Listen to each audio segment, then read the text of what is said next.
Hey everyone, welcome back to UnOrdinary live reaction brought to you with FastPass.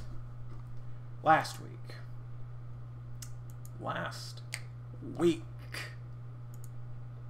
was really good.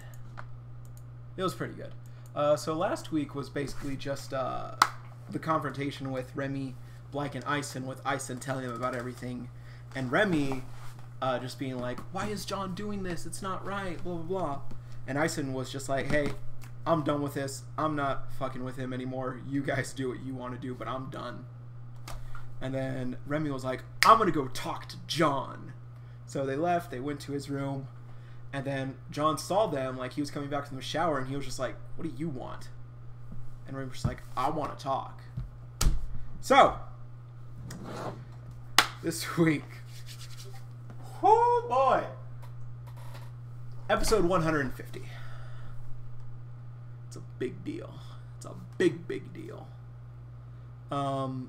So, what I think is going to happen this chapter is obviously the confrontation between everyone, and then I think John's going to talk to Remi, or he's probably going to tell her to piss off, if anything else. But yeah, Remi wants to talk to John, like try and find out his motivations. I hope Remi like realizes all the stuff that's going on with Wellston finally and understands why John's doing this. And I do kind of hope there's an alliance between them as well to take down Arlo, because, you know, fuck Arlo, he's a bench. Anyway, nothing I want to bring up, nothing I want to discuss. No, I haven't thought of a question of the day, so we're just going to jump right into it. Alright, so here we go. And then it's just everyone in front of Blake and John's door, and John is just ... What do you want? Remi, I'm here to talk. And then John just ... staring at her. And then John's glaring at Ison, who's just like, bro, don't look at me like that. They came on their own. I couldn't stop them. And he's just worried. And Remi's just looking at John. In this pose, Remi looks so cute because she's looking at... She basically looks like a child who's looking up at a grown-up who she's mad at. Because she's just like... looking at John. And then John just said, I'm not interested in talking. Move. And then he puts his hand on the door, and Remi's just like, no! And Blake's just like, ... Not till you hear what I have to say. And then John is just like, ... And then John puts his hand on Remi's shoulder. I said, get out of the way! And he shoves her aside. And she falls, and she's like, ugh! And Blake catches her. Remi! Ugh. Hey, John, what gives? He just pushes the door open and closes it. Hold it! And then Blake stops him. And John's just like, This door isn't closing till you hear her out. Blake, what are you gonna do? Legit, what are you going to do? You already know how this is gonna end. So John just staring at him, and Blake's just staring back, and he's sweating, and he's got the single sweat gland. And then Ison is just stiff, shaking. Ison, here, take my phone. Okay. And then Remi starts walking towards him. John, let's be civil. I want a private conversation between the two of us. And then Remi's just staring at UnOrdinary episode 150. 2 more episodes after this, probably. And they're in John's room now. And then John just sitting on his bed. Remi's just looking at him. What? And then Remi, I'd like to avoid a fight at all costs. So I'm here to see if we can find a middle ground. What will make you stop all this? And then John's just staring back at her. This is how all high tiers work? You only want to negotiate when you know you can't win? I'm not going to stop, and I won't settle for a consensus. Get lost. I know what you're trying to do. You want to throw the school into a state of panic, and by hiding your identity while brutalizing the top students. ... You want to embarrass us and make people lose faith in high rankers. Why are you doing all this? You must have a reason. Ison fucking told you that reason, but you skipped over it, you dumb bitch. Yeah, Arlo pushed him over the edge. John beat Arlo? Seriously, Remi. Oh my god.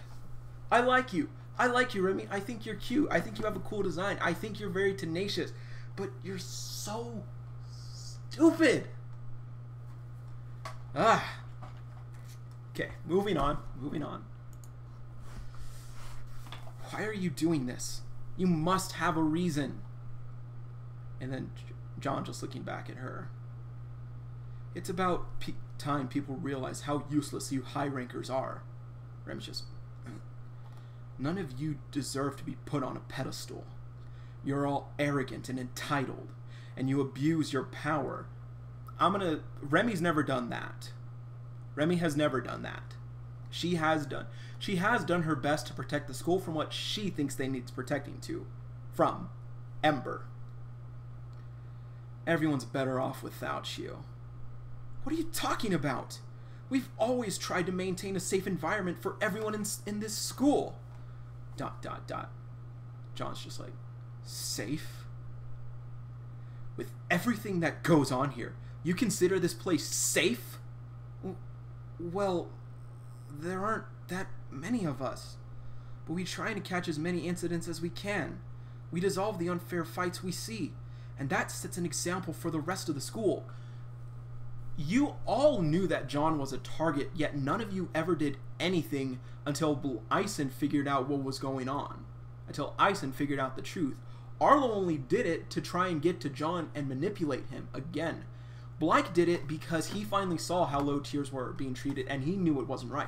Blyke is the only one who legitimately tried to help John. Other than Seraphina. But Seraphina happened because they became friends. But Blyke saw the treatment on his own and he was just like, this isn't right. This needs to be stopped. And that sets an example for the rest of the school. It really doesn't. It doesn't. Based on what we've seen, what's gotten results is everyone being scared. Well, no, technically not, because Yulin was still beating up on Roland, Ebby's friend. She was still beating up on them. So I'm going to say Joker hasn't done much either. And then John's just like, example?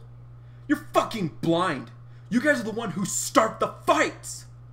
And then Remi's just like, Zeke is an elite, yet he beat my ass as a welcome gift for moving in. And those two dumbasses outside broke my wrist, shot a beam in my head. Blyke only did that because he was defending Remi, because you slapped her, John. That was your own fault. I'm gonna stand by that. I love you, John. Everyone knows that I'm a big John supporter, but Blyke was defending his friend, the same way John would do for Seraphina. And let's not forget Arlo. Dragged me out and ambushed me just for trying to befriend him. ... Remi's just like, what? In all the time I've spent here, there's hardly been a day where I haven't been injured. And he like lifts up his shirt, shows her abs. It's kind of weird though, because I'm pretty sure in other shots where we see John's stomach, we haven't seen scars left over from his fights. Maybe these are fresh, maybe, you know, some shit went down today, but in all the days, whenever we do see John shirtless, and it's been a few times, maybe it hasn't been actually, maybe I'm tripping. So anyway, he's got bruises and stuff. And so he's just showing her, this is the fucking example you set for everyone. And then Remi's just like, ... I wasn't aware all this was happening. Of course you weren't, Remi, because like we've all been saying, you're fucking blind. You're ignorant. Sorry you had to go through all this. Now she's sorry. Sorry, my ass. You're apologetic now that your reputation is on the line, but you don't actually care. Useless. You respected high rankers, You respected high-rankers are the reason why everyone jumps at the opportunity to torture one another. Because all you do is boast about your strength. And you belittle the people below you. You deserve to lose every bit of credibility you have. And it was just like, ... Back in Brannish, and she's remembering, the people were deserted by the authorities. And she's remembering the woman she talked to.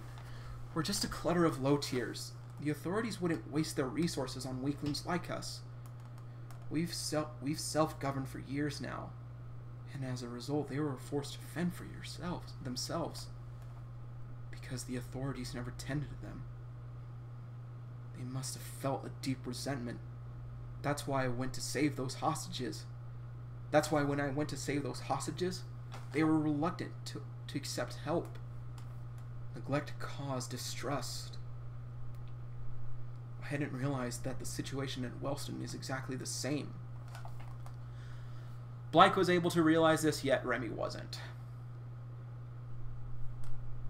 Well, devil's advocate here, Ison did say that Blyke does have really good intuition. I've been acting exactly as the authorities have, only focusing on immediate problems and ignoring everything else. Low tiers were suffering right in front of me, and I completely overlooked it. John is so vengeful because of all the pain he's had to endure. And then she's just looking at John. And wow, I think this is a shot that Uru did for a drawing once. This could have also been a shot from an earlier chapter, but it's a shot of Remi versus Ray when they're walking to Wait. This doesn't add up. This doesn't add up. When I first entered Wellston, I wanted to be like Ray and make the school safe for everyone. Because Ray was King Arlo's freshman year, and Arlo was the Jack. Meaning that, and Arlo is 1 year ahead of everyone else. And he even said that the first years from their class all showed up at the same time. Continuity issues. Anyway. But it seems I failed. There's so much violence going on behind the scenes, and it breeds even more violence. The cycle needs to end. The Remi just looks down, ... I've lost focus lately because I've had some personal issues to deal with. But believe me when I say that I really do care. And then John just stares back at her. Now that this has been brought to my attention, I know what I need to do. Moving forward, I'll put all my energy into fixing this imbalance. And then John's like, how could you possibly do that? You clearly know nothing about how the world works. You don't get to tell me what I know or don't. John, I hope you realize how hypocritical you are. ... I may have been oblivious, but I've always stepped in when a situation called for it. You, on the other hand, witnessed everything that went on and did absolutely nothing. Fair. That's a fair point. I would also say that John's reasons are valid. However, no, John has stepped in a few times, even when he was pretending to be cripple. When one of the kids was getting bullied by Kralik, like, John beat the shit out of Kralik. And he tried to save Sarah a few times as a cripple. To no success, unfortunately. He did absolutely nothing about it. You know you're the strongest out of all of us. If you had an issue with all this injustice, you could have easily fixed it. You could have fixed it easily. Instead, you stayed complicit for almost 2 years. So explain, what gives you the right to push all the blame onto me? Really, Uru? Really? Really? UnOrdinary episode 150 end. That ended incredibly abruptly. That was kind of disappointing.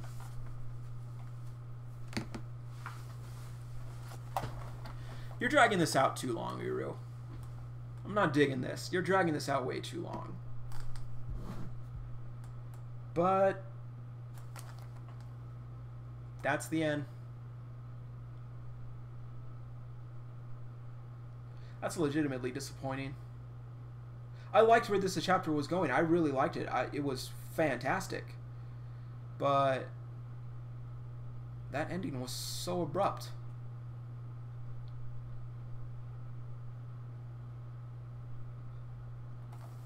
I'm gonna check Twitter real quick.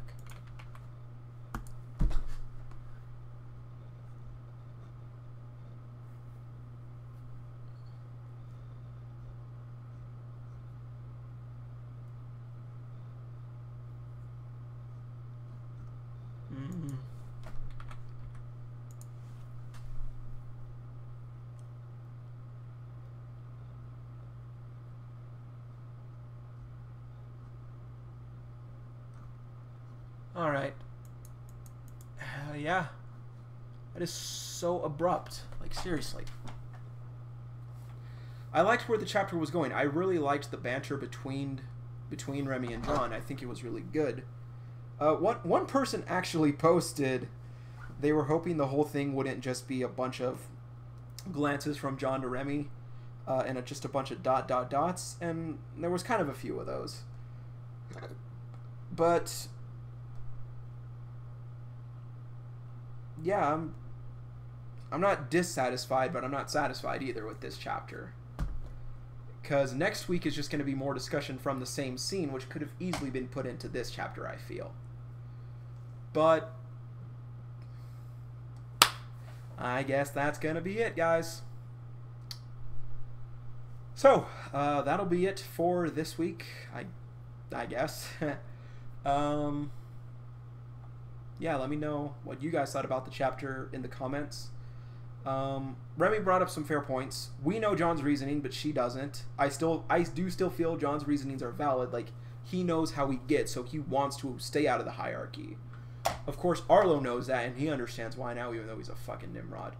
But that will be it for today. Let me know how you guys thought about the chapter in the comments. And yeah, follow me on Twitter. Check out our Discord. We have emotes now. We have UnOrdinary emotes. They're on screen right now. Yeah, so I'm actually gonna edit a video for once, but I'm just gonna freaking put in the emotes. Let's see. Let me just pull up the list real quick. So we have as emotes, right, buddy? We also have John with activated his ability in Demon Claw. We have Seraphina playing Angry Pigs. We have, hey John, let's be friends. Blake with John's hairstyle. We have Fork King Arlo. You can see him in his adorableness right here. We have Fierce Seraphina, and then of course we have X-Ray. We have Blake spitting up milk like he has on a few occasions, and we have the most pure of all, Queen Evie.